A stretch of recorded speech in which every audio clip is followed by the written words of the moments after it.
Hey, it is your buddy Peace and Harmony with you here today.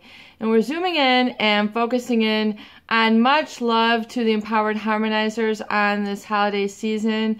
Hope you had a wonderful day, a special day, had a time to really have some reflective and peaceful and harmonic moments. So much love to the empowered harmonizers, and I'm going to zoom in and focus in a little bit more on a poignant topic that has really hit a soft spot or a real nerve, if you will, within the community, and that is looking more at understanding the really installing of the inner critic, the individual who constantly, it's the loop that's playing over and over that you are not good enough. There's something wrong with you. Why aren't you good enough? And so if you look at relationship dynamics with a narcissist or a psychopath, there is a lot of blame shifting.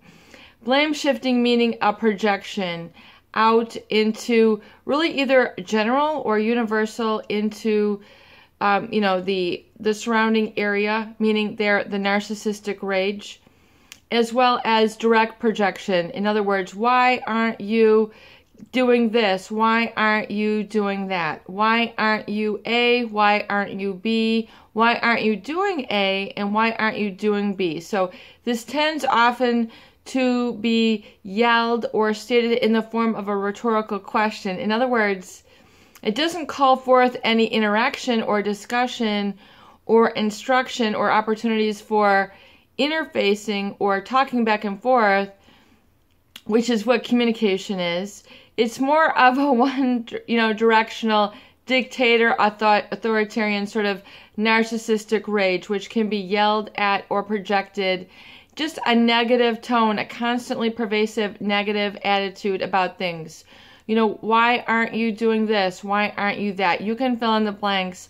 Chances are you've heard this before, but it's hammered into you, not as a way to help you or be supportive or nurturing, but more of a condescension, more of a one-way, as we talk about in the narcissistic pathology. It is oftentimes in a very one-directional manner. In other words, it is all about them, and it's really all about their frustration. It has nothing to do with you. It has everything to do with their needs. It's taking you out of the equation, but you are there. So that is how part of that inner critic gets installed or sort of, is in that projection. So that's the seat why. So yourself, if this has been going on for some time, you'll realize that naturally your body, your consciousness, your psychology would not install a sort of self-defeating mechanism like that, a self-sabotaging mechanism, a self-critical. In other words, the self-loathing, that we see oftentimes in the borderline or the histrionic, that's part of it. It's everything is black or white. They can't really see clearly. They can't kind of process through it, which we're going to get to here in a moment on how to get through this successfully, because I think this will really help you. So that is part of it. And then, of course, is the narcissist is always has a pathological insatiable, meaning not able to be quenched, not able to be satisfied, desire for control and power. If we just look at that basic component, that basic concept, control and power, control and power. So if they are not able to control the outcome, i.e. your reaction, to better suit them, then they're going to hammer it in harder. So oftentimes those people who are very difficult to keep down and those people who kind of challenge them or want to have a discourse, want to have a communication, want to have a conversation. Am I hitting a nerve with some of you here? Are you feeling like you are those people who would like to have a communication, a relationship? So oftentimes those people who get targeted, who get scapegoated, are those people who want to have a relationship to begin with. Bottom line, period, end of story. It is those people with a big old-fashioned heart, which are, putting up the heart, the heart label, I am, loving. They might as well wear it on their forehead, wear it on their sleeve, it is those people who get targeted, because it's those people who shine the mirror up to those people when they're not able to have a relationship on that level. It's all about them and controlling things. And so you see the narcissistic rage or outbursts, which seems, an unpleasantry. They are dissatisfied. They are angry. Something is going awry in their environment. The musician, he might not be able to get all his chords together. The narcissist with their perfect outfit, they might not have their perfect shoes. And so whatever it is that they're dissatisfied in, they're going to make a general universal pronouncement. They are going to, launch this into the household, the company. If these people are your bosses, you're going to get the emails. You're going to get the shouting match. You're going to get the hammering at the Monday meeting, the Friday meeting, the parade of emails. You are not good enough. When they're not looking good, it's easier for them to project it down the line rather than them having to be, looking at what they need to deal with within themselves, or like, what do I need to modify within the corporate structure? What do I need to modify within the household? What do I need to modify or work on or have better control on within my own emotional state? Rather than projecting it out. You always hear about the corporate blame, etc. It's always everybody else's fault. It's not up to so-and-so. So that's, a topic for a whole nother video. But if you've been around this individual, you will then, especially children, will take on and absorb because they're very impressionable. They're like an open sponge. How many times have you taken in that narcissistic rage, that unhappiness, which children always tend to assign blame and responsibility to themselves? They think it is all their fault. So they will take in the narcissistic rage and unhappiness as if it is their fault. They'll take it all in and say, well, it must be me. What can I do to help take care of this parent? Take care of this boss, take care of this spouse. It is all my fault. Their unhappiness is all about me. And, it must be something that I did wrong. Either I talked too much or didn't talk enough. I was too big, I was too short. I worked too much on this, I didn't focus on that. I should have done this, I should have done that. So then we see everybody else, especially those people with a big heart who are empathetic, who want to have relationships, who want to have communication. That's part of their sociology, socialization, social psychology.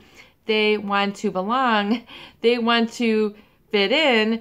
The first thing you can attend to is their emotion and their vocalization. So you see how then, if they are not looking good, they're going to blame shift it and just put it out there.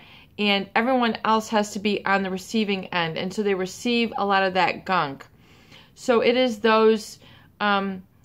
in those moments with which the inner critic is born and set up. And then feeling that fear, it must be me. And then, the enabling of having to then be there, wait around, listen to the criticisms or the blame shifting of the narcissist. So the musician who doesn't have the song right, you can't leave until the song is right. And maybe, quote unquote, you're not a good enough audience. So their playing is then based on you. You tend to then, others in their environment who are sensitive and receptive and impressionable, then tend to try to control the outcome of the narcissist. In other words, maybe I should be a better listener. I should have been a better fan in the sports arena. I should have, listened. I should have sat over here while he was playing this. Or sat over there while they were at their baseball game, their basketball game. It must be me. So then there gets this crazy making sort of control. Well, what can I do? And you're then trying to control the impossible. Then it's set up so that you're trying to control everybody else's outcome and everybody else's impression. And you're wondering why you feel so sick and unable to function, because you're trying to control this whole universe of reactions and approval and production and everything else, it's just thrown on you like a big lead blanket. How are you going to shed that when you have not been given the tools? It is mission impossible. It is not going to happen. I mean, you need to be able to receive the good, the positive, the love, the support, the peace, the harmony, everything is okay, i.e. being around healthy people who don't blame, shift, and project this negativity onto you.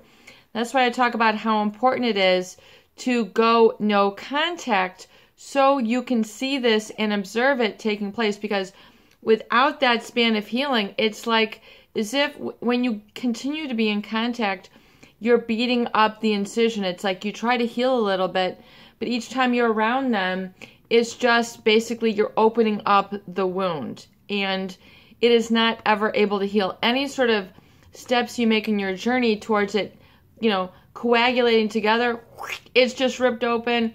Ow! It hurts even more, and you try to go in for a resurgery, and that's where a lot of people, give up, because they're like, it's never going to heal. It's because the wound is repeatedly open. So no contact, meaning it's kind of like as if you were to have a surgical repair of a torn muscle.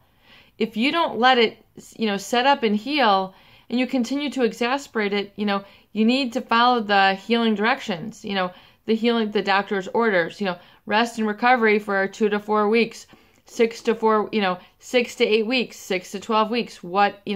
How long is it going to take?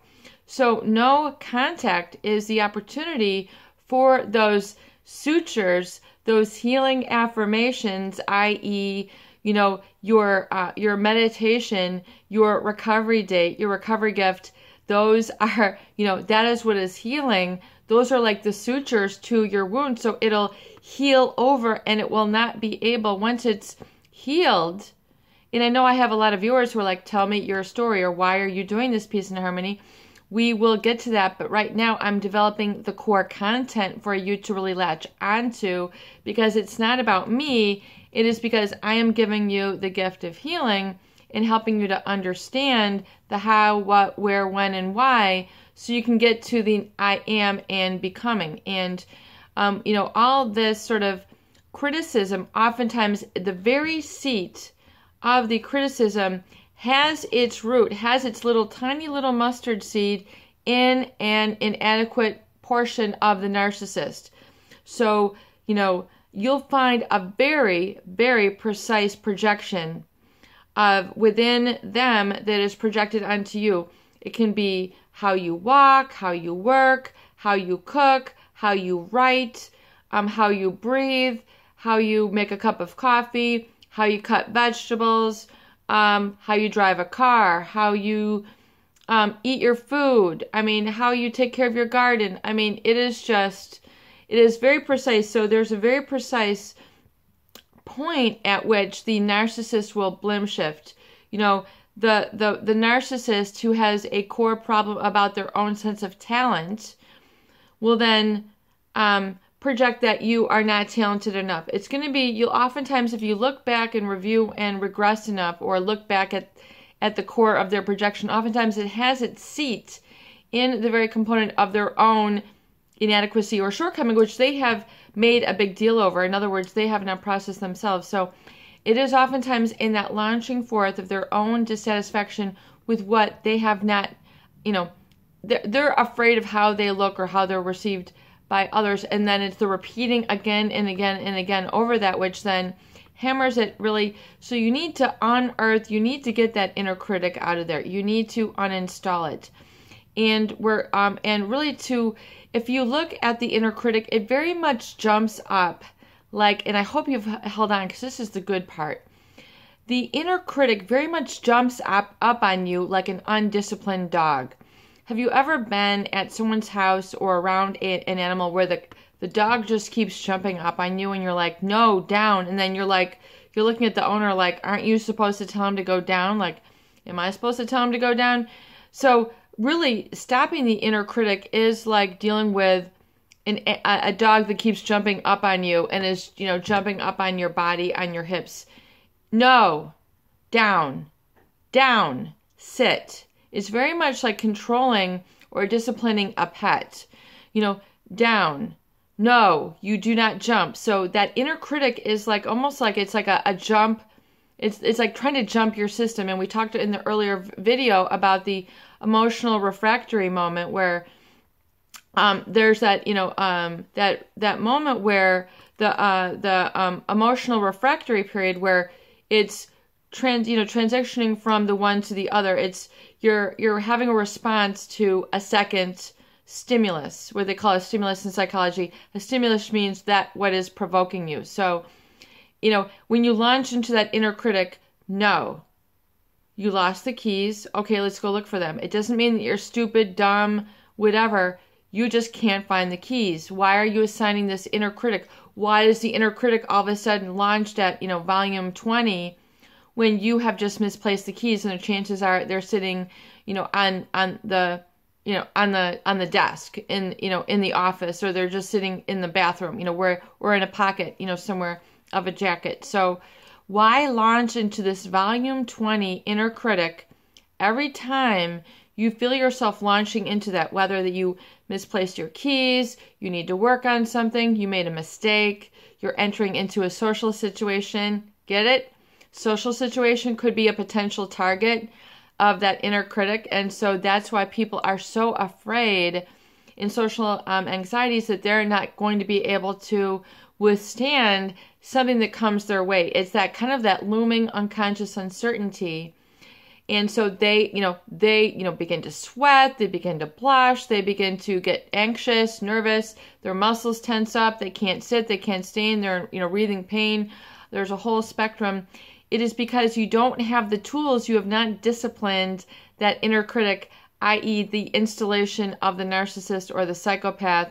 You have not, the dog is still jumping up on you. You need to be very firm, very loud, and very serious, very committed to the outcome, as if you were to train an animal. In other words, again and again and again. If that dog is not going to listen to you once, it might not even listen to you twice.